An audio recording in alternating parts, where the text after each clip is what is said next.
Ayushi hall में ही अनिका के आने का इंतजार कर रही थी। तभी मेघना उसे अकेले बैठे देखकर बोली, तुम कब आई आयुषी बेटा? आयुषी ने पलटकर उसे देखा। जी बस अभी आई हूँ।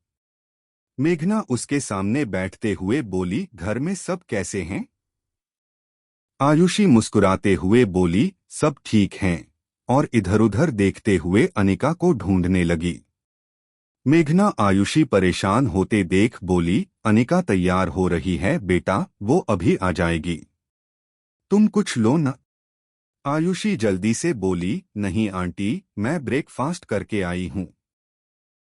अभी वो दोनों बातें कर ही रही थीं कि तभी अनिका आ गई। अनिका को देख आयुषी खड़ी हो गई और मुस्कुराने लगी। मेघना भी उठते हुए बोली, जा रही हो? पर जल्दी आ जाना, पता है ना आज शाम क्या है? अनिका आराधना को ढूंढते हुए बोली, जी मैं जल्दी आ जाऊंगी। माँ कहाँ है छोटी माँ? हम यहाँ हैं। आराधना उसके पास आई और अनिका को एक कैरी बैग पकड़ाते हुए बोली, इसे बदल लेना, हमें ये रंग पसंद नहीं। सारी तैयारियां भी करनी हैं, तो जल्दी आना बेटा। अनिका ने सिर हिलाते हुए कहा, जी माँ मैं जल्दी आ जाऊंगी। आयुषी मेंशन से बाहर निकलते ही बोली, दी आपने सबसे झूठ क्यों कहा? आज पहली बार मैंने भी आपके लिए झूठ बोला है। अनिका बोली, आयुषी आज मेरा घर से बाहर निकलना बहुत जरूरी था और तेरी मदद के बिना मैं बाहर नहीं जा पाती। आयुषी बोली, अच्छा इसलिए आपने आधी रात को मुझे मैसेज करके यहाँ बुलाया? अनिका ने से हिलाते हुए कहा, अब क्या करती? मुझे कल शाम को ही पता चला कि अर्नब जी का आज बर्थडे है। आयुषी मुस्कुराते हुए बोली, ओह तो आपको जीजू के लिए बर्थडे गिफ्ट लेना है, इसलिए आपने झूठ बोला। अनिका ने से हिला दिया। दोनों बातें करती हुई गाड़ी के पास आ गईं। आर्या गाड़ी में उनका पहले से ही इंतजार कर रहा था।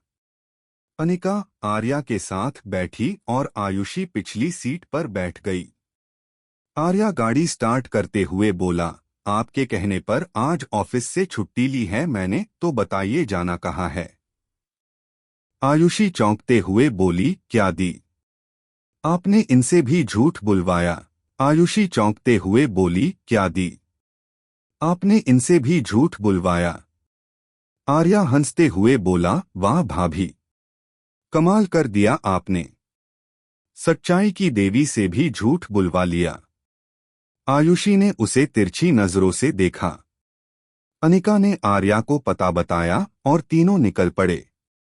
अनिका को खिड़की से बाहर देखता पाकर आर्या ने सामने लगे आईने को थोड़ा टेढ़ा किया, जिससे उसे आयुषी का चेहरा दिखने लगा। वो भी खिड़की से बाहर देख रही थी। आर्या उसे देख हौले से मुस्कुरा दिया। करीब 45 मिनट ड्राइव करने के बाद वो अपनी मंजिल पर पहुंच गए। वो एक ओपन रूफ रेस्टोरेंट था, जहां उनकी टेबल पहले से बुक थी।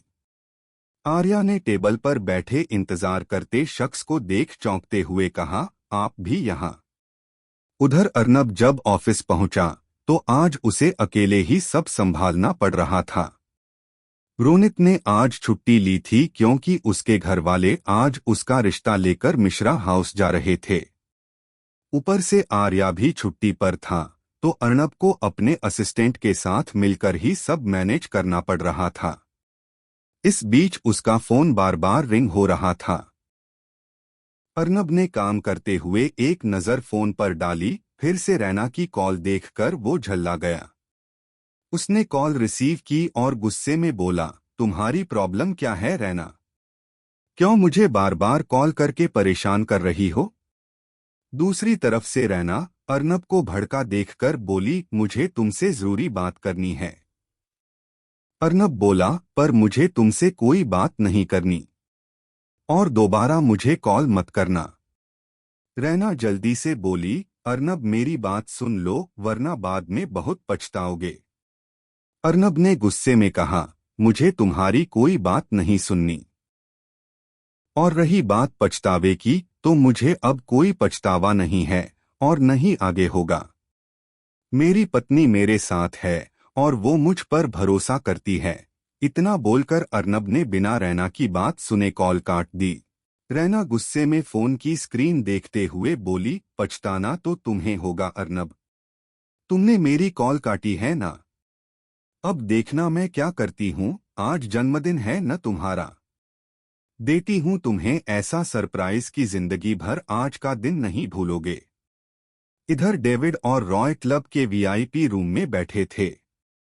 अब तक उन्हें भी पता चल गया था कि जिन लोगों को उन्होंने सुमित्रा और उसके परिवार को मारने का कॉन्ट्रैक्ट दिया था वो पकड़े गए हैं। यही बात दोनों को परेशान कर रही थी। जिस सच को वो हमेशा के लिए दफन कर देना चाहते थे वही बार बार सामने आ रहा था। दोनों नामी बिजनेसमैन थे।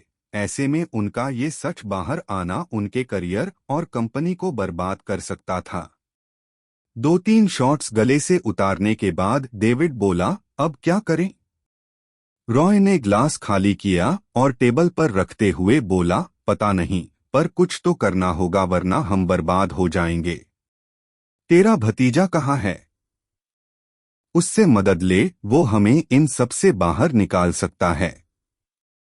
रॉय की बात पर डेविड बोला, वो खुद कई महीनों से गायब है। पुलिस कंप्लेंट की पर अभी तक कुछ पता नहीं चला। रॉय ने अंदाजा लगाते हुए कहा, क्या उसे किसी ने मार दिया या वो कहीं भाग गया? डेविड बोला, पता नहीं उसके साथ क्या हुआ। यहाँ मेरी गर्दन पर तलवार लटक रही है और तुझे उसकी पड़ी है। रॉय चिढ़कर बोला, तो क्या करें यार? अब कैसे निकले इससे? डेविड सोचते हुए बोला, हमारा चेहरा सिर्फ उसी ने देखा है तो क्यों न सिर्फ उसे ही मार दिया जाए। बाकी सबके खून से क्यों अपने हाथ गंदे करना? रॉय ने सहमति जताते हुए कहा, बात तो सही है, पर उसे मारेगा कौन? डेविड बोला, इस शहर में रघु जैसे और भी लोग हैं। अगर वो हमारे काम नहीं आया तो उसकी जगह ये काम कोई दूसरा करेगा। रॉय ने सिर हिला दिया और दोनों ड्रिंक करने लगे। अंजलि अपने डेस्क पर रखे कार्ड को देखकर मुस्कुरा रही थी। वो ओबेरॉय मेंशन से आया एक इनविटेशन कार्ड था। अंजलि कार्ड को देखते हुए बोली, आज तुम्हें अपने जन्मदिन पर जो गिफ्ट मिलने वाला है अर्नब, उसे तुम कभी नहीं भूलोगे। आज तो मैं भी इस पार्टी में शामिल होंगी। इतना अच्छा लाइव शो मैं कैसे मिस कर सकती हूँ? अपनी आंखों से तुम्हें बर्बाद होते हुए देखूंगी। अंजलि खुद से बात करते हुए मुस्कुरा रही थी कि तभी माया अंदर आई। उसके होठों पर एक बड़ी मुस्कुराहट थी। वो अनिका के पास जाते हुए बोली, अंजलि, तुम्हारी ड्रेस आज शाम की पार्टी के लिए तैयार है। फिर माया ने थोड़ा रुककर पूछा, तुम पक्का उस पार्टी में जाओगी? अंजलि ने होठों पर शातिर मुस्कुराहट लिए धीरे से अपनी पलकें झुका दीं। माया बोली, अंजलि मुझे कुछ पता चला है। अंजलि उसे सवालिया नजरों से देखते हुए बोली, क्या पता चला है? माया झिझकते हुए बोली, अंजलि, अर्नब तुम पर नजर रखवा रहा है। अंजलि चौंकते हुए बोली, वहाँ? माया ने सिर हिलाते हुए कहा, हमारे ऑफिस के बाहर वाले सीसीटीवी कैमरे में कुछ सस्पेक्ट आदमी कैप्चर हुए हैं। अंजलि की भौहें तन गई। उसने मुट्ठी बंद कर मन ही मन खुद से कहा, Arnab, what the hell are you doing? तुम मुझ पर नजर रखवा रहे हो पर क्यों? अंजलि की आंखों में गुस्सा भरा था और चेहरे पर नफरत वाली भावनाएं थी। आगे जानने के लिए सब्सक्राइब माई चैनल और बेल आइकन को ऑन कर ले ताकि कहानियों का सिलसिला चलता रहे।